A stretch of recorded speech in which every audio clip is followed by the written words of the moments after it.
Միացյալ Նահանգների կոնգրեսի ներկայացուցիչների պալատ է ներկայացվել հայ-թուրքական հարաբերությունների վերաբերյալ նոր բանաձև։ Այն կոչանում Միացյալ Նահանգների նախագահին քայլեր ձեռնարկել Հայաստանի եւ Թուրքիայի միջև արդարացի, կառուցողական եւ տևական հարաբերություններ հաստատելու ուղղությամբ, որը հիմնված կլինի Թուրքիայի կողմից հայոց ցեղասպանության ճանաչման փաստերի լիարժեք ընդունման վրա։ Թուրքիայի նախագահի Միացյալ Նահանգներ կատարած պաշտոնական այցի առաջին օրը կոնգրեսականներ Ադամ Շիֆը, Մայքլ Գրիմը, Դեյվիդ Վալադոն եւ Ֆրենկ Փալոնը ներկայացուցիչների պալատ ներկայացրեցին հայոց ցեղասպանության ճանաչման վերաբերյալ նոր բանաձև։ Ճշմարտություն եւ արդարություն, այսպես է կոչվում նոր օրինագիծը։ US-Արմենիային տված բացառիկ հարցազրույցի ընթացքում կոնգրեսական Ադամ Շիֆը ասաց, որ նորարարական երկկուսակցական այս նախաձեռնության հիմքում Միացյալ Նահանգների կողմից հայոց ցեղասպանության ճանաչման բազմաթիվ փաստաթղթերն են, որոնք կոչ են անում որդեգրել նոր մոտեցումներ հայ-թուրքական հարաբերություններում, որը կարտացոլի ամերիկյան արժեքներն ու ժողովրդավարական չափանիշները։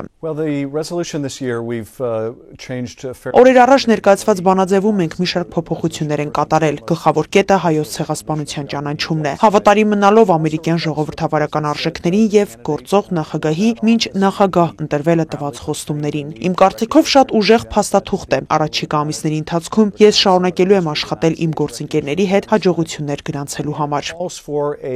Ադամ Շիֆը հաշվի առնելով նախկինի դառը փորձերը դժվարանում է կանխատեսել բանաձևը կընդունվի կոնգրեսի կողմից, թե ոչ, բայց այդուհանդերձ շարունակում է լավատես մնալ։ Հայոց ցեղասպանության ճանաչման կարևորության մասին խոսող համաշխարհային ձայնը այսօր առավել քան երբեք ուժեղ է լսվում պաշտոնական Վաշինգտոնում, ասում է նա։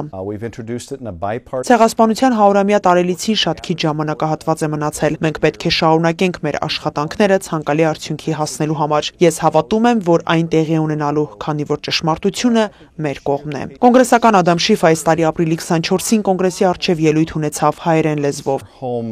Յուրաքանչյուր տարի փորձում եմ նորովի ներկայացնել հայոց ցեղասպանության պատմությունը։ Շատ դժվար է խոսել 1915 թվականի դեպքերի մասին։ Անգամ դժվար է պատկերացնել 1.5 միլիոն անմեղ մարդկանց կոտորածը։ Այս տարի որոշեցի հայերեն լեզվով ելույթ ունենալ։ Այն մարդկանց լեզվով, ովքեր Դերձորի անապատում զոհվեցին։ Այն մարդկանց լեզվով, ովքեր երկրորդ հայրենիք փնտրելու ակնկալիքով Միացյալ Նահանգներ եկան։ Ցեղասպանությունը նաև հանցագործություն է կրոնի, մշակույթի եւ լեզվի դեմ։ Ինչևէ, մինչ նախագահ Օբաման եւս մեկ անգամ խոսում է Թուրքիայի հետ հարաբերությունները զարգացնելու կարեւորության մասին, կոնգրեսականները նոր ուղիներ են փնտրում, ասելու, որ պատմական փաստերը վեր են քաղաքական շահերից եւ միմյանց նկատմամբ ունեցած ակնկալիքներից։ Արմինե Ամիրյան, Վարդգես Տիգրանյան, US Armenia, Los Angeles։